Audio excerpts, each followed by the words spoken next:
జై శ్రీరామ్. శ్రీమాత్రే నమః. శ్రీ గురుభ్యో నమః. 2026 సంవత్సరము జూలై నెల 19వ తారీఖు నుంచి 2026 సంవత్సరం జూలై నెల 25వ తారీఖు వరకు కూడా ఈ వారం యొక్క గోచారంలో ఉన్న గ్రహస్థితులు, ఈ గోచారంలో ఉన్న గ్రహస్థితులను అనుసరించి ద్వాదశ రాశుల వాళ్ళకి, ద్వాదశ లగ్నాల వాళ్ళకి ఎలాంటి ఫలితాలు అందబోతున్నాయి ఇవన్నీ మనం చూద్దాం. మొదటిగా గోచారంలో ఉన్న గ్రహస్థితులు: వృషభ రాశిలో మంగళ సంచారము, మిథున రాశిలో బుధ భగవానుడు సంచారము. బుధ భగవానుడు మిథున రాశిలో వక్రించి ఉన్నాడు. ఈ వారాంతంలో ఆయన వక్రగతిలో నుంచి బయటకు వస్తారు. రవి సంచారము కర్కాటక రాశిలో, అలాగే గురు భగవానుడు దేవగురువైన బృహస్పతి సంచారము కర్కాటక రాశిలో, దైత్య గురువైన శుక్రాచార్యుల వారు సింహరాశిలో ఆయన సంచారము, కేతుదేవునితో కూడి శుక్ర భగవానుడు సంచారం ఉంది. అలాగే రాహు భగవానుడు కుంభరాశిలో సంచారము, ఆఖరిదైన మీనరాశిలో శనేశ్వరుని సంచారం ఉంది. అలాగే చంద్ర భగవానుడు కన్యా రాశి నుంచి వృశ్చిక రాశి వరకు ఆయన సంచారం సాగుతుంది. ఇవి ఈ వారం యొక్క గోచార గ్రహస్థితులు. ఈ గోచార గ్రహస్థితులను అనుసరించి ద్వాదశ రాశుల వాళ్ళకి, ద్వాదశ లగ్నాల వాళ్ళకి ఎలాంటి ఫలితం ఉంటుందో మనం చూద్దాం. అసలు ఈ వారము స్పెషల్ సిగ్నిఫికెన్స్ ఏదన్నా ఉందా అంటే, బుధుడు వక్రగతిలోంచి బయటికి రావడం, ఈ వారాంతంలో వక్రగతిలోంచి బయటికి రావడం కొన్ని రాశుల వాళ్ళకి అమ్మయ్య అనిపిస్తుంది. అమ్మయ్య అనిపించే రాశుల్లో మొదటగా ఉండేది మిథున రాశి, కన్యా రాశి. వీళ్ళకి చాలా హ్యాపీగా ఉంటుంది. మిథున రాశి, కన్యా రాశిలో ఉన్న కన్యా రాశి వాడికి, లగ్నంలో పుట్టిన వాళ్ళకి చాలా హ్యాపీగా అనిపిస్తుంది ఈ వారంలో ఉన్న గోచార గ్రహస్థితుల ప్రకారం. అంటే బుధుడు బయటికి వక్రగతిలోంచి బయటికి రావడం ఇది చాలా సంతోషంగా అనిపిస్తుంది. మేజర్ ఈ రెండు రాశుల వాళ్ళకి ఎక్కువ సంతోషాన్ని తెచ్చిపెడుతుంది. మిగతా రాశుల వాళ్ళకి నార్మల్ గానే ఉంటుంది.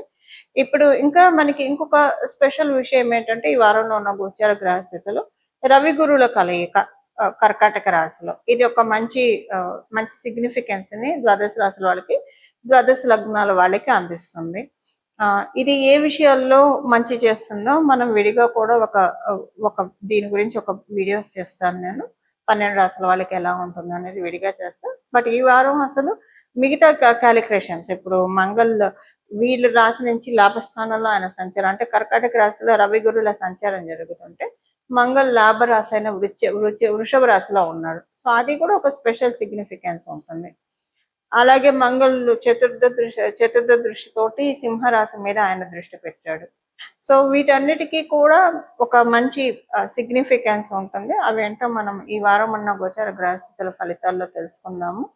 ఇంకొకటి ఏంటంటే, ఈ వారము అన్ని రాశుల వాళ్ళకి, అలాగే అన్ని లగ్నాల వాళ్ళకి కూడా యూనిక్ గా కొన్ని పాయింట్స్ అప్లికేబిలిటీ ఉంటుంది. ప్రతి ఒక్క రాశి వాళ్ళకి కూడా యూనిక్ గా అప్లికేబుల్ అయ్యే పాయింట్ ఏంటంటే, ఫైనాన్షియల్ క్లమ్జీనెస్ తోటి బాధపడుతున్న వాళ్ళు ఎవరెవరైతే ఉన్నారో వాళ్ళందరికీ ఈ వారం ఒక ఊరట వస్తుంది.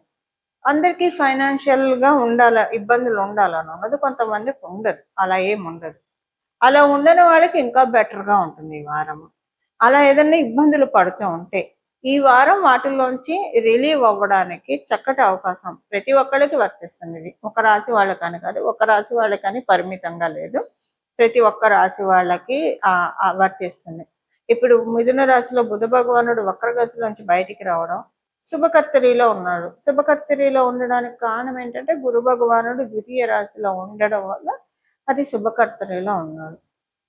సో ఇలా అందరికీ కూడా కొన్ని మంచి జరుగుతుంది. ఇప్పుడు ఒక్కొక్క రాశి వాళ్ళకి ఏ విషయంలో మంచి జరుగుతుందో ఈ వారఫలాల్లో భాగంగా మనం తెలుసుకుందాము. మనం ప్రతిదీ విడివిడిగా ప్రతి ఒక్క మేషరాశి మొదలుకొని మీనరాశి పర్యంతం వరకు కూడా ఒక్కొక్కరికి ఎలా ఉంటుందో ఇప్పుడు మనం చూద్దాం. వృషభ రాశి వృషభ లగ్నంలో పుట్టిన వాళ్ళకి మీకు ఈ వారము మీకు ఒక శుభవార్త శ్రవణం ఉంటుంది. శుభవార్త మీ ఉద్యోగానికి సంబంధించింది కావచ్చు. మీరు ఉద్యోగస్తులైతే ఉద్యోగానికి సంబంధించిన శుభవార్త వింటారు. మీరు వ్యాపారస్తులైతే వ్యాపారానికి సంబంధించిన విషయాల్లో శుభకరంగా, లాభకరంగా, క్షేమకరంగా ఉంటుంది. అంటే ఒక ప్రొటెక్షన్ ఈ వారం చాలా ఎక్కువగా ఉంది. గోచరంలో ఉన్న గ్రహస్థితుల రీత్యా ఉద్యోగస్తులకి కావచ్చు, వ్యాపారస్తులకు కావచ్చు ప్రొటెక్షన్ ఉంది. సపోజ్ మీ జన్మజాతకం బాగోలేదు, మీరు ఉద్యోగస్తులు, ఈ సమయంలో మీకు ఉద్యోగంలో ప్రాబ్లం, చాలా పెద్ద ప్రాబ్లం, టెరబుల్ ప్రాబ్లం హిట్ అయ్యేది ఉంది. అది మీకు తెలుస్తూనే ఉంది. ఇది హిట్ అవుతుంది, మీ ఉద్యోగము ఉంటుందో పోతుందో, లేదా ఒక్కొక్కసారి లే ఆఫ్స్ కూడా ఉండొచ్చు. దాంతో మీకు సంబంధం ఉండదు కాస్ట్ కటింగ్ రీత్యా. వాటిల్లో మీరు పడి ఇదవుతారేమో అని భయపడుతూ ఉన్న సిచ్యువేషన్లో మీరున్నా, ఈ వారము గోచారంలో ఉన్న గ్రహస్థితుల రీత్యా దాంట్లోంచి మీరు సులువుగా బయటకు వస్తారు. మీకు అంత ఎఫెక్ట్ అవ్వదు. కొంచెము పానిక్ సిచ్యువేషన్లోకి వెళ్తారు, భయపడతారు. కానీ మీరు చాలా భయపడతారు. చాలా స్వల్పంగా ఉంటుంది. ఏదో ఒక మీకు చెప్తారు, మీకు ఒక అవకాశం ఇస్తున్నాం, ఒక వార్నింగ్ ఇస్తున్నాము, మీరు కొంచెం ఎక్కువ పర్ఫామ్ చేయండి, ఇలాగా ఒకటి చెప్పేసేసి వదిలేస్తారు.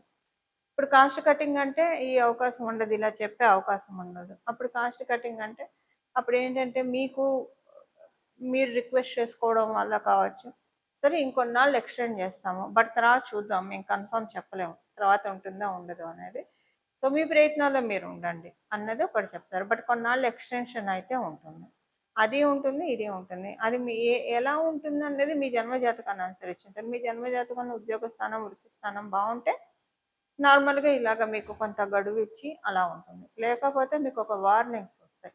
వార్నింగ్ వస్తుంది, సరే ఫోన్లో వార్నింగ్ ఇస్తే ఇచ్చారు, వదిలేశారు అని అనుకుంటారు. ఇది ఉద్యోగస్తులకి. ఇంకా వ్యాపారస్తుల మాట ఏంటి? వ్యాపారస్తులు ఏదో ఒక మిస్ ట్రాన్సాక్షన్ అయినట్టు అనిపిస్తుంది, కొంచెం జాగ్రత్తగా ఉండండి. లేదా మీరు వ్యాపారం చేసేప్పుడు అక్కడ స్థలంలో కొన్ని గొడవలు జరుగుతాయి, కొన్ని డిస్ప్యూట్స్ అవుతాయి. ఇది మీకు ఎందుకు జరిగిందో కూడా అర్థం కాదు. బట్ ఇక్కడ బలం బాగా ఉండడం వల్ల దాంట్లోంచి తొందరగానే బయటకు వస్తారు. అంటే అది మీ బిజినెస్ని ఎఫెక్ట్ చేయకుండా మిమ్మల్ని మీరు ప్రొటెక్ట్ చేసుకుంటారు. విద్యార్థినులందరికీ కూడా చక్కగా ఉంది. గృహిణులకి బాగుంది, మామూలుగా ఉంది.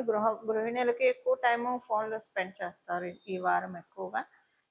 ఆనందంగా, సంతోషంగా, మీ ఎవరితో మాట్లాడితే మీరు సంతోషంగా ఫీల్ అవుతారో అలా మాట్లాడతారు. అది మీ పేరెంట్సా, మీ సిబ్లింగ్సా, మీ ఫ్రెండ్స్ ఎవరైనా సరే. ఇలాగా సీనియర్ సిటిజన్స్ అందరికీ కూడా నార్మల్గా ఉంది. ఇవి ఈ వారం యొక్క గోచర గ్రహస్థితుల ఫలితాలు వృషభ రాశి, వృషభ లగ్నంలో పుట్టిన వాళ్ళకి. పరిహారము, ఈ వారము చేసుకోవాల్సిన పరిహారము ద్వాదశ రాశుల వాళ్ళకి, ద్వాదశ లగ్నాల వాళ్ళకి సూర్య భగవానుడి యొక్క బలాన్ని పెంపొందించుకోవడానికి, రవి బలాన్ని పెంపొందించుకోవడానికి ఇది అత్యద్భుతమైన అవకాశం. మీ జన్మజాతకంలో రవి బలం ఉన్నా లేకపోయినా, రవి బలం లేకపోతే ఎలా ఉంటుంది? ఆత్మన్యూన్యత భావం ఎక్కువగా ఉంటుంది. ఒక్కొక్కసారి ఇగో కూడా ఎక్కువగా అనిపిస్తుంది, ఇగో ఎక్కువ ఉంటుంది. ఎక్కడ ఉండకూడదు అక్కడ ఈగో చూపిస్తాము. అలాగే ఎక్కడైతే మనం ఎక్స్పోజ్ చేయాలో అక్కడ ఆత్మన్యూన్యతగా ఉంటుంది. సో రవి బలం లేకపోతే ఇలాంటివి ఎక్కువగా ఉంటాయి. అలాగే గవర్నమెంట్ వాళ్ళతోటి ఒక్కొక్కసారి కొన్ని చిన్న చిన్న ఇబ్బందులు రావడానికి అవకాశం ఉంటుంది. సో రవి బాగోకపోతే మెయిన్ ఆత్మకారకుడు కదా రవి. ఆత్మకారకుడు అంటే మన ఆత్మ ఎంత స్ట్రాంగ్గా ఉంటుందో మనం అంత స్ట్రాంగ్గా ఉంటాము.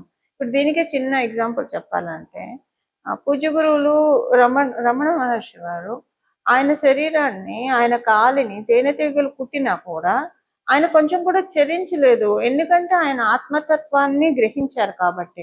ఆత్మతత్వం ఎవరైతే బాగా గ్రహిస్తారో వాళ్ళకి శరీరానికి ఏం జరిగినా, సిచ్యువేషన్స్ ఏం జరిగినా కూడా వారికి అదొక సాక్షిభూతంగా చూస్తూ ఉంటుంది ఆత్మ, అంతే. అంటే ఇది ఆయన స్పిరిచువల్గా ఉన్నతిలో ఉన్న వాళ్ళకి ఆయన మార్గదర్శకం అనుకోండి, అది వేరు. కానీ మా లౌకిక అంశాల్లో కూడా ఇప్పుడు ఎవరైనా కొంతమందిని మనం చూస్తే చాలా స్ట్రాంగ్గా అనిపిస్తారు. వాళ్ళకి సిచ్యువేషన్స్ ఇప్పుడు బాగా సక్సెస్ఫుల్ పొజిషన్లో ఉన్న వాళ్ళకి ఏం లేకుండానే కేక్ వాక్ లాగానే ఉంటుందా, బెడ్ ఆఫ్ రోజెస్ లాగా ఉంటుందా? వాళ్ళ ప్రయాణం అంటే ఉండదు కదా. అక్కడ ఉన్నది ఏంటి? మిగతా వాళ్ళకి లేనిది ఏంటి? ఆత్మబలం, ఆత్మస్థైర్యం. ఆత్మబలం, ఆత్మస్థైర్యం ఎవరికైతే ఉంటుందో వాళ్ళకి వచ్చిన అడ్డంకుల్ని కూడా ఒక నిత్యంలా చేసుకుంటారు. ఎవరైనా కాళ్ళు అడ్డం పెడితే అడ్డం పెట్టిన కాళ్ళు అన్నీ కూడా నిత్యంలా చేసుకొని అవే ఎక్కుతూ పైకి వెళ్తారు. ఈ అడ్డం పెట్టిన కాళ్ళు వాళ్ళు అక్కడే ఉండిపోతారు, ఎందుకంటే వీళ్ళు ఈ పనిలో ఇక్కడ స్టక్ అయిపోయారు కాబట్టి. ఇది చేస్తాడు సూర్యనారాయణమూర్తి. ఏం చేస్తాడంటే మనకి సక్సెస్ని ఇస్తాడు, ఉన్నతిని ఇస్తాడు. దానికి కావాల్సిన ఏంటి? దానికి కావాల్సింది మనకి ఇస్తాడు, ఆత్మబలాన్ని ఇస్తాడు. ఆత్మబలాన్ని, ఆత్మ చైతన్యాన్ని పెంపొందించుకోవడానికి. అలాగే ఎవరైనా ఆధ్యాత్మికంగా కూడా ముందుకి పురోభివృద్ధికి వెళ్ళాలన్నా సరే మనలో ఉన్న ఆత్మబలం పెరిగితేనే చాలా బాగా ఆధ్యాత్మికంగా కూడా ముందుకు వెళ్తాము. సాధనలో ఉన్న వాడికి ఎస్పెషల్లీ మొదట్లో చాలా ఇబ్బందులు వస్తాయి. ఇప్పుడు రమణ మహర్షిని కూడా, పూజ్య గురువు రమణ మహర్షిని ఆయన మీద ఉమ్మేసిన వాళ్ళు ఉన్నారు, ఆయన మీద చేయకూడని పనులు చేసిన వాళ్ళు ఉన్నారు, ఆయన మొహం మీద కొట్టిన వాళ్ళు ఉన్నారు. రకరకాలు ఆయన జీవిత గాథ చూస్తే కళ్ళమ్మ నీళ్ళు వస్తూ ఉంటాయి. కానీ ఆత్మబలం ఉంది కాబట్టి అవేం లెక్క చేయకుండా, అమ్మో సాధనలో ఉంటే ఇలాంటివి వస్తున్నాయని నేను ఎప్పుడు అనుకోలేదు కదా. అవన్నీ లెక్క చేయకుండా వెళ్ళారు కాబట్టి ఈ రోజు మనం రమణ మహర్షి, పూజ్య గురువులు రమణ మహర్షి అనగానే మనకి తెలియకుండా మన చేతులు ఇలా వెళ్తాయి. అది ఆయన దివ్య జ్యోతి అరుణాచలేశ్వరంలో ఐక్యం అవ్వడం కూడా ఎంతో మంది వీక్షించారు ఆ సమయంలో. ఆత్మబలంతో మనం లౌకిక ప్రపంచాన్ని జయించవచ్చు, ఆధ్యాత్మికంగా కూడా పురోభివృద్ధిని అందరం రమణ మహర్షులం కాలేకపోవచ్చు. కానీ ఏదో ఒక జన్మలో మనం ఆ స్థాయిని తెచ్చుకోవాలంటే ప్రయత్నం అయితే ఎప్పుడో చోట ఒక అడుగైతే ముందుకి పడాలి కదా. ఆ అడుగు ఇప్పుడు పడడానికి గోచారంలో చక్కటి అవకాశం ఉంది. ఇది ద్వాదశ రాశుల వాళ్ళకి, ద్వాదశ లగ్నాల వాళ్ళకి. ప్రతిరోజు ఉదయం సాయంత్రం సూర్య నమస్కారం చేయడము, సూర్యాష్టకం పఠించడము, ఆదిత్య హృదయం పారాయణం చేయడము, అలాగే మధ్యాహ్నం పూట కూడా సూర్యనారాయణము రవికి ఒక్కసారి దండం పెట్టడం, నమస్కార ప్రియ భాస్కర అని చెప్పిన కోసం. మధ్యాహ్నం 12ంటికి కరెక్ట్ గా అభిజిన్ లగ్నం ఉంటుంది. ఆ సమయంలో సూర్యనారాయణ మూర్తిని ఒకసారి తలుచుకోవడం, రవిని తలుచుకోవడం. మీకు వీలుంటే ఒకసారి బయటకు వెళ్ళి బాల్కనీలో, ఒక కారిడార్లో, లేదా బయటకు వెళ్ళి స్వామివారిని తేరిపార చూసి, రవిని తేరిపార చూసి దండం పెట్టుకోవడం. ఇంత సింపుల్. ఇలా చేయడం వల్ల ఆత్మ చైతన్యం, ఆత్మ బలం పెరుగుతుంది. ఆత్మబలం పెరగడం వల్ల సంకల్ప బలం పెరుగుతుంది. సంకల్ప బలంతో మనం లౌకికంగా ప్రోగ్రెస్ కావాలనుకుంటే లౌకికంగా, లేదా పారమార్థికంగా ప్రోగ్రెస్ కావాలనుకుంటే పారమార్థికంగా, రెండిటికి బాటలు ఆయన వేస్తాడు. రవి యొక్క ప్రత్యేకత అది. ఇలా మనందరం కూడా రవిదేవుని యొక్క అనుగ్రహాన్ని పొంది మన జీవితంలో ఆత్మబలంతో, ఆత్మస్థైర్యంతో అన్ని కూడా మన జీవితంలో అన్ని పనులు నెరవేర్చుకుంటూ మోక్ష సాధనకి ముందుకు వెళ్ళాలని చెప్పి మనస్ఫూర్తిగా మనందరి తరఫున సూర్యదేవుని యొక్క పాదాలని శిరసు ఉంచి ప్రణామం చేస్తూ మంగళం. నమో భగవతే వాసుదేవాయ.